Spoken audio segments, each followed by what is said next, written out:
भाइयों, भले ही आपको किताबों से इतिहास की कहानियों को पढ़ने पर नींद आ जाए, लेकिन फिर जब इन्हीं इतिहास पर बनी हुई कोई मूवी जब थिएटर्स में रिलीज होती है तो वो फिर सिनेमा के सारे रिकॉर्ड्स तोड़ देती है। भाइयों, PS1 जिसको हिंदी बेल्ट में पिछले साल कुछ खास सफलता नहीं मिली थी, शायद मेकर से इसके प्रमोशन में कुछ कमी रह गई थी, लेकिन आपको जानकर हैरानी होगी कि इसका world wide box office collection करीब 500 करोड़ से भी ज्यादा का था। जी हाँ दोस्तों, ये सच है। और एक बार फिर से पोनियन सेल्वम अपने पार्ट 2 के साथ आ चुकी है थिएटर्स में, लेकिन सेकंड पार्ट एक मास्टरपीस है या फिर फेलियर्स का मास्टर, जिसके लिए आपको थिएटर्स में अपने पैसे खर्च करने चाहिए कि नहीं, चलिए हम यही जानते हैं। तो भाई, सबसे पहले मैं आपको बता दूं कि ये उस तरह का सिनेमा है जो किसी के लिए तो जैकपॉट होगा और किसी के लिए बस एक समय और पैसे बर्बाद करने का एक तरीका। और दूसरा ये कि अगर आपने PS1 यानी पहला पार्ट नहीं देखा तो आपको सेकंड पार्ट शायद ही समझ में आ पाए, क्योंकि सेकंड पार्ट की पूरी स्टोरी फर्स्ट पार्ट से इंटरलिंक्ड है।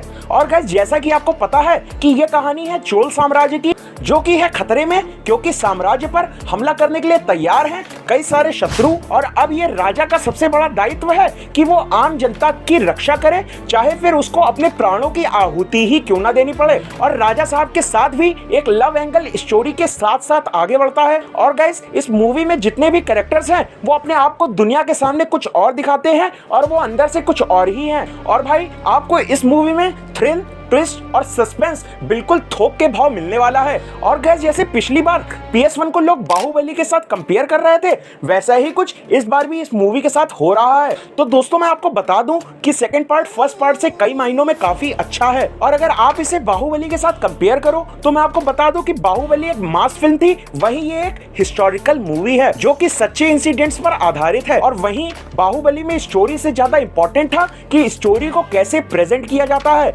और गैस, PS1 और 2 में स्टोरी ही तो किंग है और इसका सबसे बड़ा क्रेडिट जाता है डायरेक्टर मणि रत्नम जी को, जिन्होंने VFX से ज्यादा प्रेफर किया असली लोकेशंस में शूट करना, जो कि आपको जरूर एक अच्छा एक्सपीरियंस देकर जाता है। और भाई, आखिर मैंने पहले ऐसा क्यों कहा था कि ये मूवी किसी के लिए जैकपॉट होगी और किसी के लिए टाइम वेस्ट? तो ऐसा इसलिए क्योंकि इस मूवी में आपको मिर्च मसाला से ज्यादा देखने को मिलेगा डिटेल्ड स्टोरी, जिसको समझने के लिए आपको मूवी देखते समय अपना काफी ज्यादा दिमाग लगाना पड़ेगा। और अगर पहले आपने इससे रिलेटेड कहानियों को बुक्स में पढ़ा है तो फिर ये मूवी आपके लिए एक जैकपॉट साबित होगी। और अगर गाइस, आप इतना ज्यादा डिटेल में चीजों को नहीं समझना चाहते हैं तो पक्का ये मूवी आपके लिए टाइम वेस्ट होने वाली है, क्योंकि आप स्टोरी से बिल्कुल भी कनेक्ट नहीं कर पाओगे। तो भाई, अगर अब मैं बात करूं रेटिंग की तो मैं इस मूवी को दूंगा 5 में से 3.5 स्टार्स। 1 स्टार कटेगा कैरेक्टर्स के साथ ढंग से कनेक्ट ना हो पाने के लिए, और आधा स्टार कटेगा एक्शन और फाइट सीन्स का स्टोरी में काफी कम देर तक दिखाए जाने के लिए। तो भाई, अगर आपको ये रिव्यू वीडियो अच्छी लगी हो तो इस वीडियो को अपने फ्रेंड्स और फैमिली मेंबर्स के साथ जरूर शेयर कीजिएगा।